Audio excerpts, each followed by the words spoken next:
लोगों के इमाम मेहदी और इमाम मेहदी असल जो होंगे उनमें क्या फ़र्क है? जो खुदा का इमाम मेहदी है, जो खुदा का खलीफा है, जो खुदा का बाकी है उसमें, और जो लोगों को बनाया हुआ इमाम मेहदी है जो कि एक रात में पैदा हो जाएगा या फिर एक रात में उसको हिदायत मिल जाएगी, वो इमाम मेहदी और जो असल खुदा का इमाम मेहदी, दोनों में क्या डिफरेंसेस है, क्या फ़र्क है, क्या डिसाइडिंग फैक्टर है, इन सब पे बात करने जा रहे हैं। बहुत डिटेल वीडियो होनी चाहिए, बहुत मजेदार वीडियो होनी चाहिए। इस तरह की वीडियो शायद आपने पहले ना देखी हो। एक कंपैरेटिव स्टडी आज हम लोग करने जा रहे हैं, एक डिस्कशन करने जा रहे हैं, कुछ इंपॉर्टेंट पॉइंट को लेकर हम लोग आज बात करने जा रहे हैं, सब पे बात करने जा रहे हैं। आप वीडियो देखो सामने पर्दा उठा कर आ गए हैदर, अली का जो अली है वो मेहदी जो वली है, जो अव्वल आखिरी है उसी की खुसरवी है, वो है जहरा का दिलबर। बात का आगाज करते हैं तो फिर आज जो है वो एक डिस्कशन बहुत इंपॉर्टेंट होने जा रहा है, और इस तरीके की वीडियो में चाह रहा था काफ़ी वक्त से बनाऊं, लेकिन ऑल ऑफ अ सडन जो है वो आज हो गई। और आज मेरे साथ भाई हमारे वजाहत भाई जो है वो मौजूद है, और बहुत एक इल्मी शख्सियत है, और हम तालिब इल्म में जो लोग कहते हैं ना कि ये टीचर ये वो, हम फ़कत अब 14 को अपना टीचर मानते हैं और किसी को टीचर अपना नहीं मानते। जो 14 हैं वो आलिम है, और हम सब के सब जितने भी लोग हैं वो तालिब इल्म है, यानी कि हम लर्नर्स, हम स्टूडेंट्स, हम सीख रहे हैं, और बाकी फ़कत जो 14 हैं वो आलिम है। और कोई आलिम जो है वो इस एपिटोम एलिक्वेंटिक हेल्म, उस बलागत और नफासत का जो आलिम है वो फ़कत 14 है और कोई नहीं है। तो फिर आज जो है वजाहत भाई आप थोड़ा सा वीडियो का जो थीम है टाइम वो थोड़ी सी डिफाइन करें, और फिर इंशाल्लाह हम लोग वीडियो की जानब चलते हैं। जी बिल्कुल। तो जैसे कि आज का हम लोग का टॉपिक सबसे ज़रूरी टॉपिक, और ये बहुत अच्छा भी टॉपिक एक तरीके से, कि जो वक्त के इमाम है, जो हकीकतन वक्त के इमाम जिनका आना ज़रूर बहुत ज़रूरी और इंशाल्लाह है, बहुत जल्द आने वाले हैं इंशाल्लाह। और जो हकीकतनी जो लोगों ने बना लिया है कि मतलब कि लोगों ने जो बना के रखी कि वक्त के इमाम आएंगे और दिन ऐसा ऐसा होगा, क्या ये चीज़ और जो हकीकतनी जो इनका ज़हूर होना बहुत ज़रूरी, जो 14 साल से पर्दा गैब में वो जो वो आएंगे वो राज करेंगे, पूरी पूरी गवर्नमेंट होगी, उनका जितनी भी बुराइयाँ होंगी सब नष्ट हो जाएंगी, सब हटा देंगे और फिर अच्छाइयों की तरफ हम लोग को लेके चलेंगे। तो आज हम लोग इस टॉपिक पे बात करने वाले कि लोगों के बनाए हुए इमाम मेहदी और जो हकीकतनी वक्त के इमाम 14 साल जो पर्दा गैब में है उनका ज़हूर जब होगा तो इसमें क्या अंतर है, क्या डिफरेंस आता है। तो मैं डैनियल भाई से इसमें सवाल करना पसंद करूँगी और इनसे चाहूँगी कि ये हमको बताएं, मुझे सिखाएं, और जो पब्लिक जो देख रही है उनको भी ज़रूर बताएं। जी वजाहत भाई बहुत शुक्रिया, आपने बहुत अच्छे से इसकी तमहीद बात दी है। तो फिर हम लोग देखिए नॉर्मली बात करते हैं कि आखिर जो असल इमाम मेहदी है, यानी कि जो हकीकत में खुदा का जो खलीफा है, जो कि बाकी है, जो कि बकीउल्लाह, जो कि नरगिस चश्मनी, जो कि यूसुफ ज़हरा, जो कि खुदा का बाकी है, इस ज़मीन पे मौजूद है, उसमें और जो आम लोगों का इमाम मेहदी है उनमें क्या फ़र्क है, उसके अंदर क्या डिफरेंसेस है। तो अगर हम लोग बात करें रियलिटी में इमाम मेहदी और जो फेक इमाम मेहदी, या फिर काफ़ी लोगों ने दावा भी किया इमाम मेहदी होने का, तो अगर हम लोग इस पर थोड़ी सी बात करें, इस पर थोड़ा सा डिस्कशन करें, तो आप इस तरीके से समझे कि सरकार दो आलम सल्लल्लाहु अलैहि वसल्लम और कुछ इमामों की रवायत में ये जुमला मिलता है कि जो ज़मीन है वो कभी भी बग़ैर हुज्जत बाकी नहीं रह सकती, यानी कि जो ज़मीन है, ये जो अर्ज़ है, ये कभी भी खुदा की हुज्जत यानी कि खुदा का डिवाइन प्रूफ उसके बगैर जो है वो बाकी नहीं रह सकती।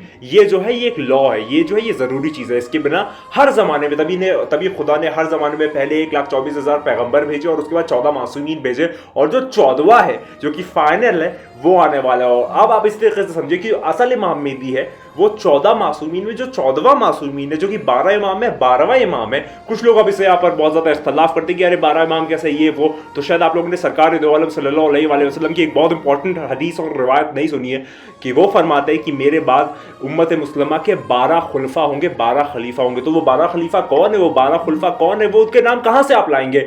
ये जो है ये किताबों में फ़कत एक जगह मिलते हैं, और वो जो 12 इमामों के नाम है वो वजाहत भाई ने पिछली वीडियो में भी बताया था, इस वीडियो में भी हम लोग तस्करा करेंगे वो 12 इमाम कौन है। लेकिन वो जो 12 इमामों में 12वां इमाम है, वो जो आखिरी डिवाइन प्रूफ है, वो जो आखिरी मैनिफेस्टेशन है खुदा की, वो जो आखिरी खुदा का आने वाला है, वो इमाम मेहदी है। अब इसके अंदर कुछ अलग डिफरेंसेस मानता हूँ कि ये जो है ये असल रियलिटी में इमाम मेहदी है, लेकिन जो लोगों का बनाया हुआ इमाम मेहदी है, फिर जो लोगों ने डिफाइन कर दिया, फिर ये लोगों ने इस तरीके से समझ लिया कि ये इमाम मेहदी है, वो ये कहते हैं कि हाँ भाई इमाम मेहदी जो है वो एक आदमी होगा आमसा, और वो खाने काबा में कहीं घूम फिर रहा होगा, कुछ कर रहा होगा, इधर उधर होगा, उसको खुदा एक रात में कहेगा कि हाँ भाई तुम इमाम मेहदी हो और तुम इमाम मेहदी बन जाओ, और फिर अगली सुबह फिर वो भागेगा इधर उधर, लोग जो है उसे पकड़ के लाएंगे, उसकी बैत करवाएंगे, उसको कहेंगे नहीं आप इमाम मेहदी हम आपकी बैत करते हो, और फिर वो अपना एक सिलसिला चालू करेगा और फिर दुनिया में एक अपना एक किंगडम या डायनेस्टी जो है वो कायम करेगा। ये जो है ये एक एब्रिगेटेड या आप कह सकते हैं मैनिपुलेटेड या फिर एक थोड़ा सा गलत चीज़ों का बयान हो रहा है। ये जो है ये रियलिटी नहीं है। मैं जितने भी लोग देख रहे हैं जहाँ जहाँ भी देख रहे हैं, हिंदू मुस्लिम सिख ईसाई जितने भी रिलीजन्स के लोग देख रहे हैं, मैं आपको ये बताना चाहूँगा,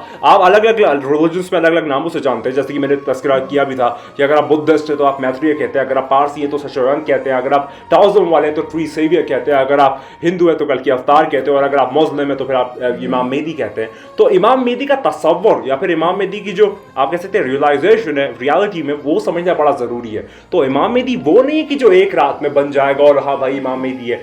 ये जो है ये तसव्वुर गलत है, ये गलत लोगों का तसव्वुर है, और ये गलत तरीके से लोग जो है वो इसको इंटरप्रेट कर रहे हैं या समझ रहे हैं। रियलिटी में असल में इमाम मेहदी जो है वो खुदा का डिवाइन प्रूफ है, खुदा की डिवाइन हुज्जत है इस दुनिया में। जैसे जनाब मूसा, जनाब ईसा, जनाब नूह, जनाब इस्माइल और जितने भी अलग अलग पैगम्बर जो अलग अलग ज़मानों में आए हैं, जनाब यूसुफ, जनाब याह्या, जनाब दाऊद, जनाब खिज़्र, जनाब लुक़मान, या जहाँ जहाँ भी जिस भी तरीके से जो अलग अलग वक्त में जो अपने वक्त के वली गुजरे हैं, उस तरीके से इस वक्त का जो वली है, इस वक्त का जो हाकिम है, इस वक्त का जो रूलर है, इस वक्त का जो किंग है, इस वक्त का जो शहनशाह बादशाह है, वो मेरा और आपका मौला है, साहिब ज़मान है, नरगिस चश्मन यूसुफ ज़हरा है। अब यहाँ पर कुछ लोग जो है वो उनके नाम के मुताल्लिक़ या फिर उनकी कुनियत के मुताल्लिक़ भी सवाल करते हैं। तो मैं आपको बताना चाहूँगा कि इमाम ज़माना, इमाम मेहदी अलैहिस्सलाम जो है, उनके वालिद का नाम है इमाम हसन अस्करी अलैहिस्सलाम। ये जो है वो 11वें इमाम है, और इनकी वालदा का नाम वजाद भाई क्या है? इमाम मेहदी का वालदा का नाम क्या है? जनाब नरजिस खातून। जी, जनाब नरजिस खातून जो है वो इमाम मेहदी अलैहिस्सलाम की वालदा का नाम है। कुछ लोग जो है वो ये कहते हैं कि ये जनाब इमाम दूसरे इमाम इमाम हसन अलैहिस्सलाम की औलादों में से होंगे। नहीं, यहाँ पर थोड़ा सा आपको कन्फ्यूजन है, यहाँ पर शायद आपको थोड़ा सा कन्फ्यूजन इस तरीके से परप्लेक्शन आ गया होगा कि इमाम मेहदी जो है वो दूसरे इमाम की औलाद है। नहीं, दरअसल जो है वो इमाम मेहदी तीसरे इमाम की औलाद है, लेकिन उनके जो वालिद है यानी कि इमाम हसन अस्करी, ये उनके वालिद का नाम है। तो एक तरीक़े से ये मौला इमाम हसन अलैहिस्सलाम की निस्बत भी पा गए, और उस तरीके से इमाम हुसैन अलैहिस्सलाम की निस्बत भी पा गए। यानी कि जो रियलिटी इमाम मेहदी है, जो असल में इमाम मेहदी है, जो कि खुदा की हुज्जत है, वो इमाम हसन अस्करी और जनाब नरजिस खातून, इन दोनों के जो है वो आप कह सकते हैं बेटे हैं। ये वाली बात आपको क्लियर होगी। तो फिर लोगों का, और ये फर्स्ट पॉइंट मैं डिक्लेयर कर रहा हूँ, फिर वजाद भाई से मैं कहूँगा जो अगला सवाल वो करना चाहें कि जो फर्स्ट पॉइंट है वो ये है कि जो लोगों का इमाम मेहदी है उसको एक रात में पता चल जाएगा कि हाँ मैं इमाम मेहदी हूँ। क्या ये बचकाना बातें हैं क्या? इस तरीके से तो ये भी इमाम मेहदी बन जाए, वो इमाम मेहदी बन जाए, कोई भी इमाम मेहदी बन जाए, ये कोई रियलिटी है? खुदा का बाकी, खुदा का डिवाइन प्रूफ जो है वो खुदा की लाइट होता है, खुदा का नूर होता है। हम और आप जैसा नहीं होता, वो मासूम होता है, वो इनफैलिबल होता है, वो हर एक चीज़ जो है वो खुदा की मर्जी से करता है, उसके ऊपर डिवाइन मैनिफेस्टेशंस होती है, वो खुदा का असल हुज्जत है। तो वो आप और मेरे जैसा नहीं होता। अगर आप और मेरे जैसा होता तो फिर फर्क क्या होता? हम उस इमाम मेहदी को नहीं मानते कि जो एक रात में इमाम मेहदी बन जाएगा। हम उस इमाम मेहदी को नहीं मानते कि जिसको खुदा कहेगा कि हाँ तुम इमाम मेहदी हो, बन जाओ इमाम मेहदी हो, फिर वो जब भागेगा दौड़ेगा ये सब करेगा। हम उसको नहीं मानते कि जिस पे लोग हुक्म चलाए। हम उस इमाम मेहदी को मानते हैं जो लोगों पे हुक्म चलाए, वो पूरी दुनिया में जो है वो कायम करे अपनी हुकूमत। ये वाली बात जो है, ये फर्स्ट पॉइंट मैंने अपनी तरफ से, मैं कुछ नहीं जानता, मैं सबसे सीख रहा हूँ। मैं वही कहता हूँ हमेशा कि सब खुदा की इनायत है, वरना मुझ में कहाँ सलाहियत है। तो वजाद भाई ये फर्स्ट पॉइंट है जो मैं अपनी तरफ से रखना चाहूँगा। बाकी आप कुछ और मुझसे पूछना चाहते हो प्लीज़ पूछ सकते हैं। तो जैसे कि मैं आपसे इस प्रेजेंट एरा के बारे में पूछना चाहूँगा, इस प्रेजेंट टाइम के बारे में पूछना चाहूँगा कि अपने वक्त के इमाम से रिलेटेड कि आपका क्या मानना, आपका क्या कहना, आप क्या पसंद करेंगे? जैसे आप लोगों के साथ उठना बैठना, आपका फ्रेंड सर्कल या पूरे जितने भी लोग हैं कि हर मतलब किसी भी रिलीजन, किसी भी रिलेटेड लेके क्या चाहिए नौजवान और जितने भी लोग हैं, तो क्या हकीकतनी और हकीकत में लोग इंतज़ार कर रहे हैं? देखिए इसमें मैं आपको यही फरमाना चाहूँगा कि सैयद अलमदार शाह साहब जो है वो ये फरमाते हैं, एक बात बहुत ज़बरदस्त बात बताते हैं। वो एक आरिफ शख्सियत है और मौला के नासरीन में से है, मौला के आशिकीन में से है, मौला के मुहिब्बीन में से है। और मौला का वक्त जो इंतज़ार है वो 28 या 32 सालों से कर रहे हैं, 32 ईयर्स से मौला का इंतज़ार कर रहे हैं सैयद अलमदार हुसैन शाह साहब। तो मैं वो ये फरमाते हैं कि जो सबसे बेहतरीन चीज़ है या फिर जो सबसे ज़रूरी चीज़ है इस वक्त में, वो है मौला से इश्क करना, मौला से शिद्दत से इश्क करना। मौला से इतना इश्क कर लो कि मौला जो है वो खुद, उनका ज़हूर जो है वो ज़हूर से पहले आप लोगों के लिए हो जाए। यानी कि आप खुद सोचिए कि मिसाल के तौर पे अगर आप किसी से मोहब्बत करते हैं, किसी को आप चाहते हैं, किसी को आप मानते हैं, किसी से आप लौ लगाते हैं, तो वो कब तक आपसे छुपा रहेगा, वो कब तक आपसे दूर रहेगा, वो कब तक आपको अपना चेहरा नहीं दिखाएगा, वो कब तक आपकी अपनी ज़ियारत नहीं कराएगा। तो ये तो आम लोगों की बात है कि आप किसी से 5 बार मिलने जाएंगे, 10 बार मिलने जाएंगे, मना कर देगा, लेकिन एक दिन फिर मिल ही लेगा। तो कैसे मुमकिन है कि वो इमाम जो कि आपकी माँ बाप से ज़्यादा आपको मोहब्बत करता है, माँ बाप से ज़्यादा आपको मानता है, माँ बाप से ज़्यादा आपको चाहता है, माँ बाप से ज़्यादा, और माँ बाप तो सिर्फ दुनिया में हमारा इमाम मरने के बाद भी हमारे बिल्कुल, साथ है, बिल्कुल। वो यहाँ भी हमारा इमाम है, मरने के बाद भी हमारा इमाम है। तो कैसे मुमकिन है कि आप उसे सच्ची लॉ लगाए, सच्ची मोहब्बत करें और वो आपको नजर ना आए? जी। ये बात हमको और- देखनी चाहिए कि कहीं ना जी। कहीं हमारी मोहब्बत में खोट है, हमारी में कमी है। बिल्कुल सही प्लीज आप बात। कुछ कह रहे थे। जी, और सबसे ज़रूरी चीज़ जैसे कि आपने कहा कि मोहब्बत करें, मोहब्बतों वाला एकदम इश्क होना चाहिए, लेकिन सबसे ज़रूरी चीज़ भी कि जो कह के गए उनका पैगाम पे अमल करें, मारिफत हासिल करें उनकी, जो चीज़ें कह के गए, जो चीज़ें बता के गए हम लोगों को, सबसे ज़रूरी चीज़ें। फॉर एग्जांपल एक एग्जांपल ले लेते हैं, जैसे कल हम लोगों ने डिस्कशन हुआ था कि अली अली मानना और अली की मानना। सबसे ज़रूरी चीज़ है कि एक अगर एग्जांपल लेते हैं, इमेजिनेशन खाली विजुलेशन करवाना चाह रहा हूँ आपको ताकि वहाँ तक पहुँचा सके। आप बताइएगा जनाब, जैसे फॉर एग्जाम्पल एक सेब है, तो आप उस सेब को देखे जा रहे हैं, कंटिन्यूसली देखने में आपको अच्छा लग रहा है, नहीं अच्छा लग रहा है कि अभी आप उसको खाएंगे, आपके अंदर एनर्जी आएगी और देन पावर आएगी। वो वैसे ही अगर आप सिर्फ इमाम कर रहे तो करना ही बहुत ज़रूरी है। आपको सवाबन हासिल हो रहा है, इबादत हो रहा है और आपको मिल। लेकिन जब आप जैसे फॉर एग्जांपल विजुलाइज करने की कोशिश करिए कि जैसे एक सेब भी आप खाते हैं उसके बाद आपको एनर्जी फील होती है, वैसे अगर आप उनकी बातों पर अमल करें, मारिफत हासिल करें, चीज़ों के बारे में जाने, तो आपके अंदर जो तब्दीलियां आएंगी, आप कहाँ भी जनाब पहुंचेंगे। सोच सकते हैं ना, खाली मैं विजुलाइज कराना चाह रहा हूँ कि एप्पल के एग्जांपल से लेके कि आप खाने पर आपको पावर आती, ताकत मिलती, वैसे ही अगर आप उनकी मारिफत हासिल करें, उनकी चीज़ों के बारे में जाने। आप तो माशाल्लाह से आप लोग हैं और देख रहे हैं उनके बारे में, उनका नाम लिए जा रहे हैं, इबादत कर ही रहे हैं, और अगर उनकी चीज़ों की, और जब ये सबसे ज़रूरी चीज़ आती है, आप जब उनसे मांग रहे हैं, उनका नाम लेके आपको खाली इतना मिला और उनकी चीज़ों पे अमल करने लगे, मारिफत हासिल करने लगे, तो आप मतलब कहाँ से कहाँ पहुँच सकते हैं, खाली सोच सकते हैं। आप ये बात कितनी अच्छी बात है। बिल्कुल आपने बहुत ही बेहतरीन तौर पे फरमाया। मैं यही वाली चीज़ अलमदार शाह साहब ये भी फरमाते हैं कि अगर आप इश्क की शिद्दत को इतना बढ़ा देना, हाँ। तो ऑटोमेटिकली आप में तब्दीलियाँ आनी चली जाएगी। लेकिन हम जो है वो दुनियावी मामलात में, हम जो है वो अपने दुनिया के कारोबार, घर बार, इस सब, मैं ये नहीं कहता कि ये ज़रूरी नहीं है, ये बिल्कुल ज़रूरी है और ये आपको मैनेज करना पड़ेगा। लेकिन इन सब की जो सबसे टॉप ऑफ द लाइन है वो मौला से मोहब्बत है, मौला का इश्क है, क्योंकि अगर आप वो पा गए तो आपकी ज़िंदगी के सारे मामला जो है वो सुधर जाएंगे। लेकिन अगर आप उससे महरूम हैं तो कहीं ना कहीं आप लैक कर रहे हैं, क्योंकि ये दुनिया जो है ये हमेशा बाकी नहीं रहने वाली। फ़कत बखीउल्लाह बाकी है और उसकी वजह से आप बाकी हैं। जैसे इमाम मेहदी इस्लाम के मुतालिक कहा गया है कि इस ज़माने में अगर ज़मीन जो है वो खुदा की हुज्जत के बगैर है तो वो बाकी नहीं है। तो बखीउल्लाह अगर है तभी ये दुनिया बाकी है, अगर बखीउल्लाह नहीं माज़अल्लाह तो ये दुनिया कुछ भी नहीं। ये वाली बात आप लोग जान लीजिए। मैं जितने भी लोग नए लोग सुन रहे हैं, मैं आपको ये बात वाज़ेह तौर पर बैक टू द टॉपिक आते हुए बताना चाहता हूँ कि मौला जो हमारे हैं वो हमेशा से है, जब से ये वो वो तो हमेशा से ही है, मतलब 14 मासूमी जो हर जगह पे हमेशा पे है। लेकिन इस वक्त जो ज़माने की हुज्जत है वो फिजिकली हमारे दौर में मौजूद है, लेकिन हम उसे लॉ नहीं लगाते। फॉर एग्जाम्पल मुझे अगर वजाद भाई से कुछ कहना है कि वजाद भाई मेरा ये काम करवा दीजिए, तो मैं इनसे क्यों कहूँ, मैं अपने मौला से क्यों ना कहूँ, मैं अपने मौला से क्यों ना रब्ता करूँ? क्या माज़अल्लाह वजाद भाई ज़्यादा जोर लगते हैं? नहीं, बिल्कुल। आप सोचे अगर मुझे कहना होता कि वजाद भाई मेरा काम करवा दी, इस ऑफिस में जरा बात कर ली, तो मैं इनसे क्यों कहूँ, मैं अपने मौला से क्यों ना कहूँ, मैं अपने मौला से रब्ता क्यों ना करूँ? क्या मैं ये समझता हूँ कि मौला से ज्यादा माज़अल्लाह कोई और जोर रखता है? जबकि मौला तो पूरी दुनियाओं को, ये दुनिया है, वो दुनियाओं को चला रहे हैं, वो दुनिया का निजाम चला रहे हैं। तो आप पे और मुझ पे जरूरी है, बाकी ये वाजिब है कि हम अपने लोगों से ना कहें बल्कि हम अपने मौला से कहें, क्योंकि जो मौला है वो हमें सबसे बेहतर तौर पे समझता है और वो फ़कत हमें, देखिए वजाद भाई जो है एक बहुत अच्छी बात डिस्कशन में हमसे करते हैं, हम लोग इसका डिस्कशन कर रहे थे कि आप वो बताते हैं ना कि आप, मैं अपने अंदर से आपको जानता हूँ और मैं बाहर से जानता हूँ, उसको थोड़ा सा नजरिया करिए, और मौला तो हमें अंदर बाहर दोनों से जानता है, वो वाला थोड़ा नजरिया रखे और थोड़ा सा ऑडियंस को समझाए, थोड़ा सा आराम है, आहिस्ता आहिस्ता।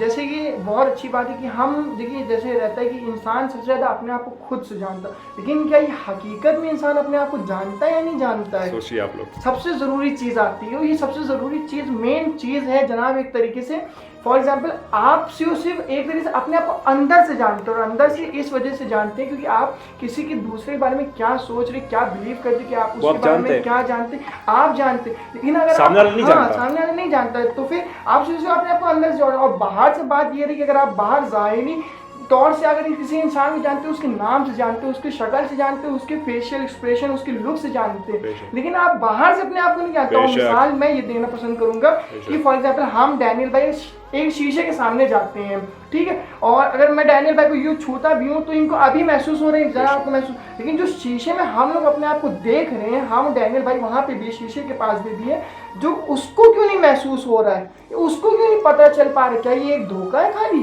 जी, शीशा एक धोखा है? शीशा एक धोखा। अगर वजाद भाई मुझे यहाँ पर मारते हैं तो मुझे तकलीफ होगी, लेकिन अगर वजाद भाई मेरे अक्स जो शीशा में मौजूद है अगर उसको मारते हैं तो मुझे कुछ भी नहीं होगा। और मार तो वहाँ पे भी रहे हैं, मार तो वहाँ पे भी रहे। तो ये वही वाली बात है कि जो शीशा है वो एक धोखा है। तो उसी तरीके से बात ये हो रही थी, वजह मैंने बहुत अच्छे से एक्सप्लेन किया कि जो हमारा मौला, जो हम है, हम अपने बातिन को जानते हैं, जाहिर को नहीं जानते। जो सामने वाला है वो हमारे जाहिर को जानता है, बातिन को नहीं जानता। लेकिन जो हमारा मौला है वो हमें जाहिरी तौर पे भी जानता है, बातिनी तौर पे जानता है। हमें नाज है हमारे मौला पे, हमारे नाज है, हम मौला से मोहब्बत करते हैं, शिद्दत करते हैं। और हम सबको पैगाम देना चाहते हैं। देखिए जितने भी यूथ है, आपकी इस वक्त ड्यूटी है, हम यूथ को टारगेट कर रहे हैं मेनली कि आपकी जो ड्यूटी है इस वक्त वो ये है कि आप मौला से शिद्दत कायम करें। पूरे दिन में 1 घंटा, आधा घंटा, 15 मिनट निकाले मेरे मौला के लिए और उनसे बात करें, उनसे राब्ता कायम करें। आपकी नमाज, रोजा, हज, ज़कात जो है ये तो वाजिबात में से। आप स्पेशल मेरे मौला के लिए क्या कर रहे हैं वजाद भाई?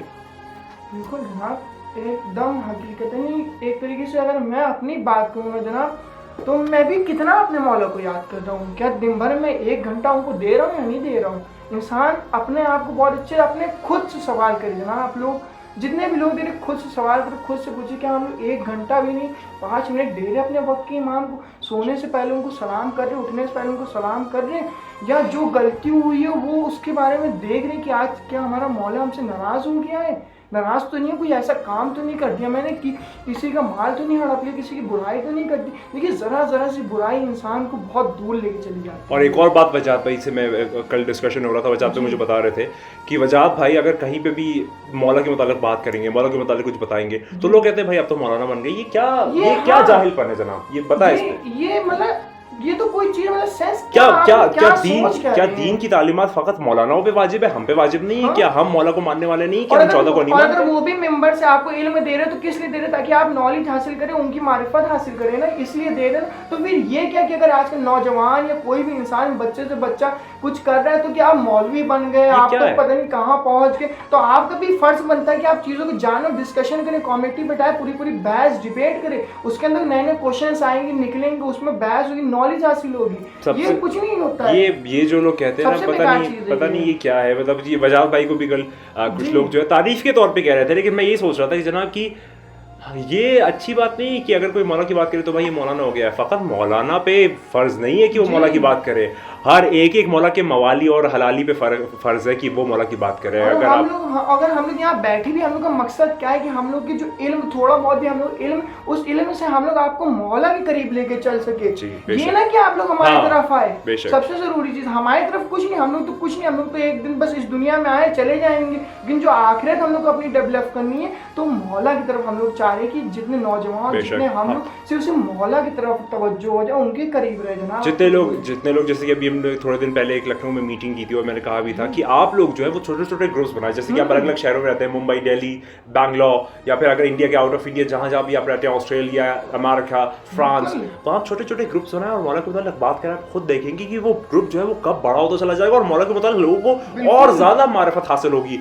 आप मतलब समझ नहीं पाएंगे कि वो सिलसिला कैसे बना। आप याद रखिए कि आज से मैंने 1 साल पहले, मैं नहीं जानता मैं वीडियोस क्यों बना रहा था, किस तरीके से बना रहा था, लेकिन आज जो है वो पूरी ग्लोबल एक नेटवर्क जो है वो बन चुका है। अब आप देखिए वजाहत भाई की भी मुलाकात मेरी इसी जरिए से हुई है। वहाँ लखनऊ में अलग अलग एक पूरा सिस्टम जो है वो तैयार हो रहा है और पूरी दुनिया में जो है लोग वो तैयार हो रहे हैं। और फ़कत जो मकसद है, जो एम है, जो मिशन है, जो अकम्प्लिशमेंट है, जो मोटिव है, वो ये है कि मौला की मार्फत जो है वो आम करे, क्योंकि वो आने वाला है, वो बहुत जल्द आने वाला है। याद रखिए वक्त आपको नहीं मिलेगा, इतनी तेज़ी से हालात जो है वो बदलते चले जाएंगे। देखिए मरना सबको है, तो क्यों ना हम अपने मौला के इश्क में मरे बनिस्बत इसके कि हम लोग एक हराम मौत मरे। याद रखिए कि वो आने वाला है, वो बहुत जल्द आने वाला है। वजाद भाई आपने बहुत बेहतर तौर पे जो है वो वीडियो को समय रख दिया। और प्लीज मैं ऐड करना चाहूँगा कि जैसे आज के नौजवान या यूथ जितने भी यूनिवर्सिटीज़ में पढ़ रहे हो वो क्या कहना पसंद करते हैं कि ये पढ़ाई का बहुत बर्डन है, मैं इधर ये चीज़ें कर नहीं पा रहा हूँ। देखिए आप सच बताइए, अपने आप से सवाल करिए कि आप अगर 1-1.5 घंटा भी पढ़ाई को दे रहे कि आप आधा 1 घंटा मोबाइल नहीं चला रहे, 1 घंटे में 1.5 घंटे में इंस्टाग्राम की रील्स नहीं स्क्रॉल कर रहे। अगर आप वही वक्त अपना इधर निकाल लें, थोड़ी नॉलेज हासिल करें, दोनों चीज़ें मैनेज हो जाती है अपने आप से। जब आप फ़कत अपने मौला को फर्स्ट प्रायोरिटी देंगे, हर चीज़ करेंगे, तो आप यकीन माने आप जब पढ़ेंगे, नॉलेज हासिल होगी, तो फिर आपको खुद अपने अंदर तब्दीलियाँ दिखेंगी। जब आप उधर पढ़ लोगे तो इधर तो ये काम आपका यूं ही हो जाएगा, आपको पता नहीं चलेगा कब हो गया। और बहुत ज़रूरी चीज़ है, फ़कत आप हासिल करें, मारिफत हासिल करें। बहुत ज़बरदस्ती पॉइंट बताया, इस पर तो इंशाल्लाह एक अलग वीडियो भी करेंगे, लेकिन ये वाला पॉइंट जो है उसको अभी इतना ही रखते हैं। और बहुत बेहतर तौर पे आपने समझाया वजाहत भाई। बस यही वाला हमारा रिक्वेस्ट है, एडवाइस है, इंतजा है, गुजारिश है कि मौला के लिए आम करे पैगाम, लोगों को मैं आम बांटे। आप मौला हुसैन इस्लाम के ज़माने में नहीं थे, अमीरुल मोमिनीन के ज़माने में नहीं थे, रसूलुल्लाह सल्लल्लाहु अलैहि वसल्लम के ज़माने में नहीं थे, पांचवें इमाम के ज़माने में नहीं थे, और इमामों के ज़माने में नहीं थे, लेकिन जिसके ज़माने में हो उसको तो मानो। बिल्कुल। क्यों ये दावा करते हो कि करबला में होते तो अपने गर्दन कटवा देते शहीद हो जाते? जो ज़माने का हुसैन है उसकी तो मानो। अब जो ज़रूरियात है वो करो, मौला के मतलब पैगाम आन करो। ऐसा ना हो कि जब मौला का ज़रूर हो तो फिर वही वाली बातें हो जो कि कूफा में हुई थी। कूफा के लोगों ने कहा था कि मौला हम आपकी हेल्प करेंगे, अब आप आ जाइए। जब मौला कूफा गए तो वहाँ पर किसी ने भी ज़रा मुस्लिम इस्लाम के साथ क्या हुआ, किस तरीके से कूफा में शहीद कर दिया गया, वैसा ना हो। याद रखिए, मौला की तैयारियाँ करिए, मौला आने वाले हैं, वो बहुत जल्द आने वाले। और इस बार जो है आप, इस बार जो पहले रहमतुल्लिल आलमीन बन के आए थे वो इस बार गैज़ व गज़ब खुदा बन के आ, यानी कि इस दफ़ा इंतकाम होगा और हर एक बुरे बदजात कमीने शख्स से इंतकाम होगा। क्योंकि याद रखिए वो आने वाला है, वो बहुत जल्द आने वाला है। तैयार हो जाइए, इस बात पे बार हो जाइए, बार हो जाइए कि वो आने वाला है, वो बहुत जल्द आने वाला है। हमेशा याद रखिए कि तू नहीं है, बस वही है। खुदा को याद करो यार, खुदा को याद करो। खुदा हाफिज़।